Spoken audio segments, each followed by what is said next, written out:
जी ज़रताज गुल साहिबा। बहुत शुक्रिया स्पीकर साहब। बिस्मिल्लाहिर्रहमानिर्रहीम, इय्याका नअबुदु व इय्याका नस्तईन। आपने मुझे बजट के ऊपर बोलने का मौका दिया। सर जी, जो बजट होता है वो बेसिकली पिछले जो हालात होते हैं उससे सबक सीखना होता है, मौजूदा हालात पे काबू करना होता है, और जो नेक्स्ट जिस तरफ हुकूमत ने जाना होता है, कौम ने जाना होता है, वो टारगेट सेट करता है।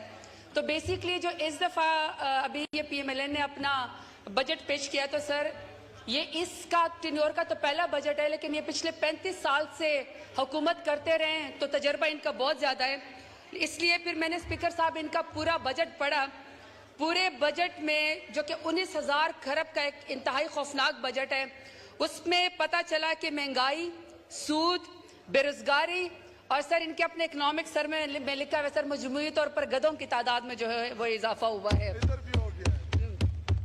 सर पूरे बजट की तकरीर में ये सर ये मेरे पास है, इसको पढ़े। कोई विजन नहीं है, कोई फिगर नहीं है, कोई स्टेटिस्टिक्स नहीं है सर, के सिवाय हमारे जो फाइनेंस मिनिस्टर साहब है सर, उन्होंने इस बजट तकरीर में लिखा हुआ है कि ये पूरी की पूरी बजट तकरीर हर पेज पे लिखा हुआ है कि नवाज शरीफ का और शहबाज शरीफ का विजन है। तो सर इनका जो पहले वाला विजन मैं जरा आपको ये बता दूं कि नवाज शरीफ और शहबाज शरीफ का जो विजन है वो मुल्क को स्टील मिल का खसारा 206 बिलियन दे चुके हैं, PIA का खसारा ये 622 बिलियन दे चुके हैं, बिजली का खसारा ये 2.7 ट्रिलियन दे चुके हैं, सुई गैस का खसारा ये 3 ट्रिलियन दे चुके हैं, मेट्रो बस का जो कि लाहौर का है और पिंडे का है, और इसमें मुल्तान शामिल नहीं करी क्योंकि मुल्तान जो है वो बंद हो गया है, अपने इकोनॉमिक सर में लिखा है सर 35.5 बिलियन का खसारा नवाज शरीफ और शहबाज शरीफ का जो है वो विजन है। फिर सर खुद ही कह रहे हैं कि इन्फ्लेशन 38% पे अफरात ज़र बढ़ गई है, जो कि हम 11% पे छोड़ के गए थे, रिजीम चेंज करके हमारी हुकूमत को गिराया गया था। फूड इन्फ्लेशन ये खुद कह रहे हैं कि 48% के ऊपर चली गई है।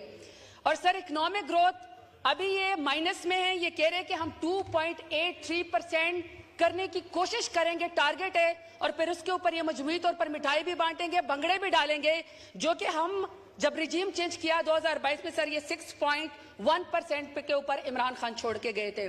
सर एक्सपोर्ट ये 25 बिलियन पे नीचे लेकर आए, हमने 26% के साथ इजाफा किया था, 36 अरब की हाईएस्ट के ऊपर बिलियन के ऊपर जी हमारी हुकूमत लेकर गई थी।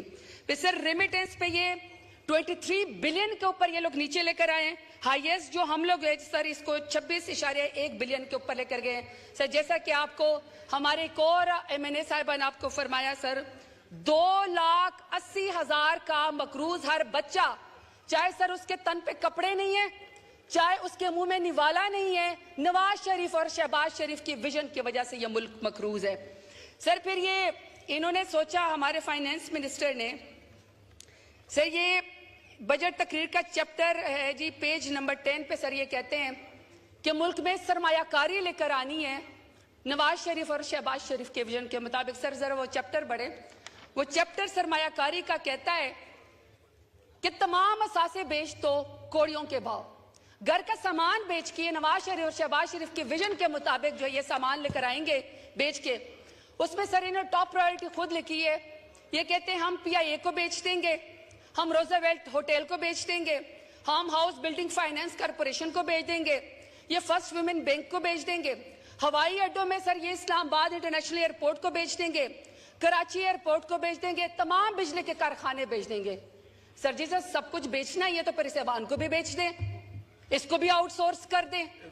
पहले भी 20-20 करोड़ में यहाँ पे बोलिया जो है वो बकरा मंडी लगा के रिजीम चेंज करा के जमीर फरोशी करके पूरे ऐवान को तो वैसे ही बेच दिया था, तो सर इस ऐवान को भी बेच दें अगर बेच के सारा खसारा पूरा करना है। और सर वैसे भी चूंकि फाइनेंस मिनिस्टर भी इंपोर्टेड है, डिप्टी प्राइम मिनिस्टर और फॉरेन मिनिस्टर भी इंपोर्टेड है, इंटीरियर मिनिस्टर भी इंपोर्टेड है, हमारे पासपोर्ट जब्त है, हम मुल्क से बाहर नहीं जा सकते।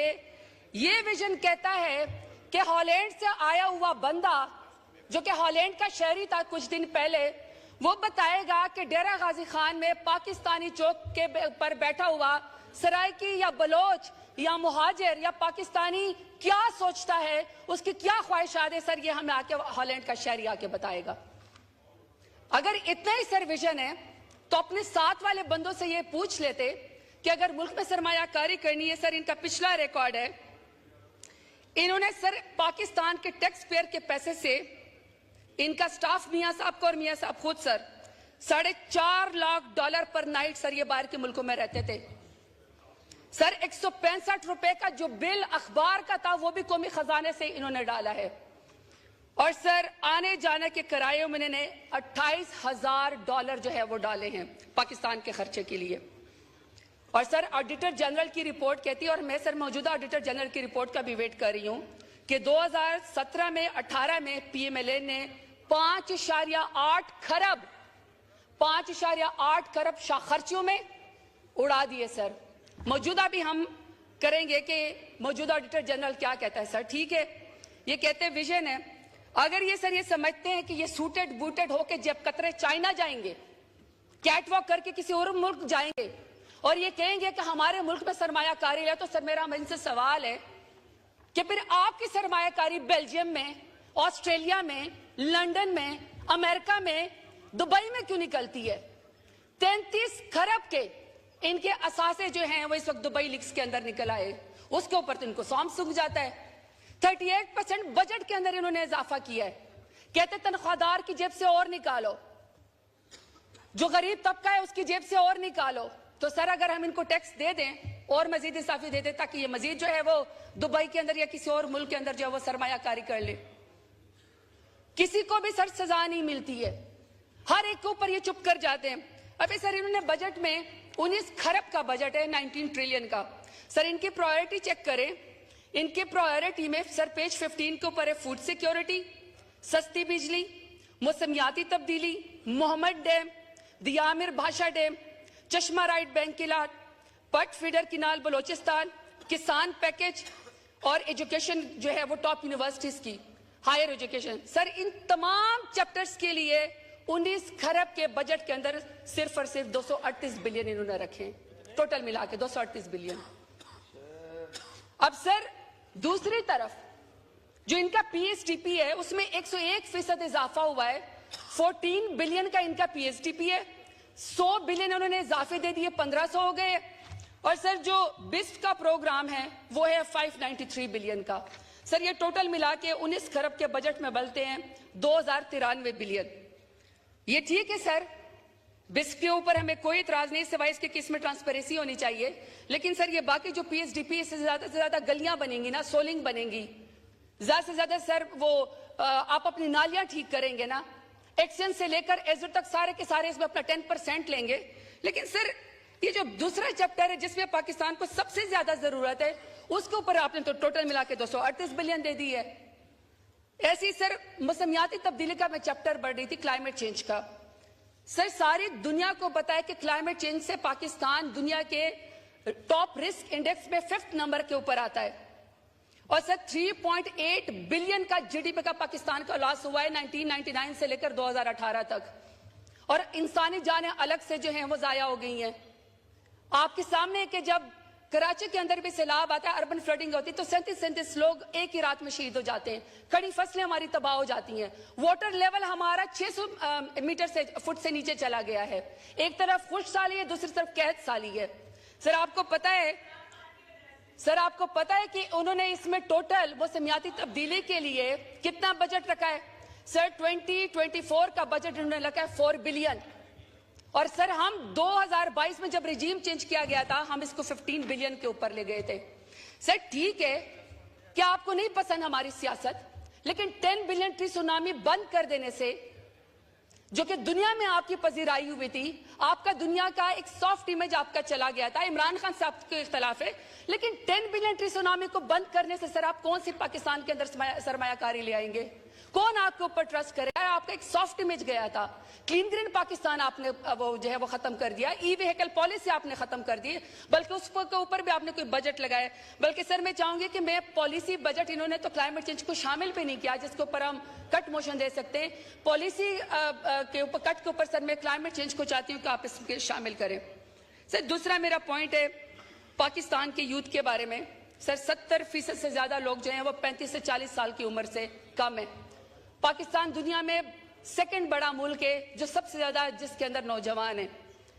सर ये इनका अपना इकोनॉमिक सर्वे कहता है 119% increase in outdoor brain drain of skilled worker in 2023. और sir 26.6% rise in departure of highly qualified individuals. Sir इसमें डॉक्टर हैं, साइंटिस्ट हैं, इंजीनियर्स हैं। एक तो सर 50% आपकी जो इंडस्ट्री वो बंद हो गई है। सर दूसरी तरफ नौजवानों ने आपके ऊपर ट्रस्ट किया, 8 फरवरी को आपके लिए निकले, उन्होंने हथियार नहीं उठाया, उन्होंने सर वोट की पर्ची के जरिए उन्होंने कहा कि हम इनकलाब लेकर आते हैं। सर इस बजट में आपने उम्मीद तोड़ दी है। मुझे फाइनेंस मिनिस्टर बताएं कि इस बजट में उन्होंने नौजवानों के लिए क्या रखा है। जब उन्होंने आपको वोट नहीं दिया तो आपने क्या किया कि आपने पढ़े लिखे नौजवानों को हथकड़ियां लगा दी। आपने उनके घरों के ऊपर जो है वो माओ और बहनों बेटियों को उनके सामने आपने उनको घसीटा, आपने उनको जेल में डाला। कोई इंजीनियर था, कोई डॉक्टर था। सर इनको एहसास है पीएमएलएन को, पीडीएम को, कि 1947 के बाद मुल्क से सबसे बड़ी हिजरत पाकिस्तान से होने जा रही है और आपका ब्रेन ड्रेन हो रहा है। ये सर यहाँ पे ऊपर हॉल के अंदर यूनिवर्सिटी के स्टूडेंट बैठे हुए हैं, आप इनको ये बताना चाहते हैं कि आप अपनी मर्जी से वोट की पर्ची डालेंगे तो हम जो है आपके लीडर के ऊपर जो है उसको 31 साल की रातों रात सजा देके काल कोठरी में बंद कर देंगे। अगर आप अपनी मर्जी से वोट डालेंगे तो आप डॉक्टर यास्मीन राशिद जैसी, आलिया हमजा जैसी, बुशरा बीबी जैसी खवातीन को आप सड़कों के ऊपर घसीटेंगे, आप उनकी इज्जत के उसमें केस के अंदर आप हाथ डालेंगे, नौजवानों की आप तजलील करेंगे, सेल्फ रिस्पेक्ट को खत्म कर देंगे, कभी डिजिटल दहशतगर्द करेंगे, कभी कहेंगे कि इल्ड इन्फॉर्म्ड यूथ है। सर वो आपको चाहे बाहर बैठे हुए हो चाहे पाकिस्तान के अंदर बैठे हुए हो, वो आपको आपकी असली करतूत दिखाते हैं, आईना दिखाते हैं। अगर आपको आईना नहीं पसंद, अगर आपको आईने में अपनी शक्ल नहीं पसंद, बदसूरत लगती है तो अपने करतूत सीधे करें, आईना मत तोड़ें। आप पाकिस्तान के नौजवानों को मायूस मत करें। सर इस बजट में आई एम सॉरी टू से इस बजट में यूथ के लिए कोई पॉलिसी नहीं है, कोई विजन नहीं है, कोई बजट इसके अंदर नहीं रखा गया है। फिर सर मैं साउथ पंजाब से मेरा ताल्लुक है, सर साउथ पंजाब से मेरा ताल्लुक है। सर मैं महरूम तबके को रिप्रेजेंट करती हूँ। सर 1947 से लेकर अब तक हमारे सराय की वसेब के लोग अपनी बका की जंग लड़ रहे हैं, सराय की सुबह मांग रहे हैं। आप तो तख्ते लाहौर को सब कुछ दे देते हैं सर 2 ही पॉइंट से तख्ते लाहौर को सब कुछ दे देते हैं, लेकिन सर मेरे सराय की वसेब में कोई चीज सिवाय महरूम में और कुछ नहीं है। सर पिछली दफा हम लोगों ने साउथ सेक्रेटरीट हमारी हुकूमत में प्राइम मिनिस्टर इमरान खान ने बनाया इनके लिए, सर उसको पीपल्स पार्टी ने भी सपोर्ट किया। उसमें सर हम लोगों ने पहली दफा साउथ पंजाब के लिए हमने 360 बिलियन का बजट रखा और हमने इसको रिंग फेंस किया। हमने इंश्योर किया कि हमारा बजट यहीं पर साउथ पंजाब के अंदर लगेगा, तख्ते लाहौर नहीं जाएगा। 32% सर हमने एम्प्लॉयमेंट का कोटा रखा कि शायद कोई सरायकी, कोई बलोच, कोई महाजिर हमारा किसी नौकरी के अंदर आ जाए।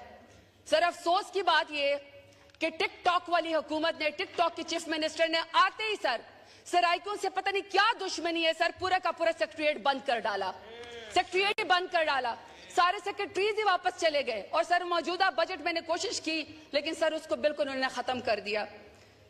सर आखिर में अपने डेरा गाजी खान की बात करती हूँ। मैंने सर डेरा गाजी खान को वुमेन यूनिवर्सिटी दी सर, पहला वहाँ पे कार्डियोलॉजी हॉस्पिटल दिया, मदर एंड चाइल्ड हॉस्पिटल वहाँ पे दिया, 260 गाँव को वहाँ पे बिजली दी, विमेन पार्क वहाँ पे बनाया। अभी सर मैंने पूरा का पूरा PhD पढ़ा। यकीन करें सर डेरा गाजी खान के लिए सिर्फ दुआएं इसमें बजट में, बाकी सर ना कोई बजट है, ना कोई एलोकेशन है, ना सर किसी नए मंसूबे में उन्होंने डेरा गाजी खान को शामिल किया है। सर अफसोस की बात यह है कि आपने कोई फार्म 47 वाला वजीर हमारे सर के ऊपर मुसल्लत कर दिया है। पूरा डेरा गाजी खान यरगमाल है सर, 16-16 घंटे की लोड शेडिंग है। जो शख्स आवाज उठाता है सर उसको पर दहशतगर्दी का पर्चा कर दिया जाता है। आप यकीन करें सर साउथ पंजाब की महरूमिया, आप मुझे इंतहाई अफसोस है। सर आखिरी बात कहना चाहती हूँ, आपने मुझे वाइंड अप करने को कहा है। सर यहाँ पे हम बहुत सारी बातें करते हैं कि जी मुझसे पहले यहाँ पे 2 लोगों ने बातें की थी, तो सर मैं जरा उनसे एक बात कहना चाहती हूँ कि आप हुकूमत चलाएं लेकिन सर हुकूमत खवातीन को सड़कों पर घसीटने से नहीं चलेगी। दूसरा सर आप हुकूमत जरूर चलाएं लेकिन सर हुकूमत शायरों को शेर पढ़ने से पाबंद सलादत करने से जो है वो हुकूमत नहीं चलेगी। सर फिर तीसरा आप जरूर हुकूमत चलाएं लेकिन सर एहराम में बंधे हुए जो शख्स एहराम ओढ़ के हज के लिए जाता हो सर, उस शख्स को, इमरान रियाज को फ्लाइट से उतारने से भी आपकी हुकूमत नहीं चलेगी। सर तीसरी बात सर, आप हुकूमत जरूर चलाएं, आप वीपीएन के जरिए आके उसमें सोशल मीडिया पे हमें आप दहशतगर्द कहें, लेकिन सर हुकूमत जीरे ब्लेडों के जरिए भी नहीं चलनी है। क्या आप कहें कि पाकिस्तान तहरीक इंसाफ का इंफॉर्मेशन सेक्रेटरी बाहर जाएगा तो आप सर जीरे ब्लेड के जरिए उसको गला कटवाएंगे, हमारी आवाज दबाएंगे, सर हम इमरान खान के लिए आवाज उठाते रहेंगे? सबसे बड़ा उम्मत मुस्लिमा का लीडर है, पाकिस्तान का लीडर है, जो शख्स, बार बार कहती हूँ सर, जो शख्स रियासत की कैद में कह दे कि मुझे डरा हुआ देखना तुम्हारा ख्वाब रह जाएगा, ऐसा शख्स नाकाबिले शिकस्त होता है, वो पाकिस्तान को लीड कर सकता है। Sir I am sorry to say, लफ्ज तो बड़ा सख्त है, लेकिन खुसरों का लिबास पहनने से भी हुकूमत नहीं चलनी है। शुक्रिया।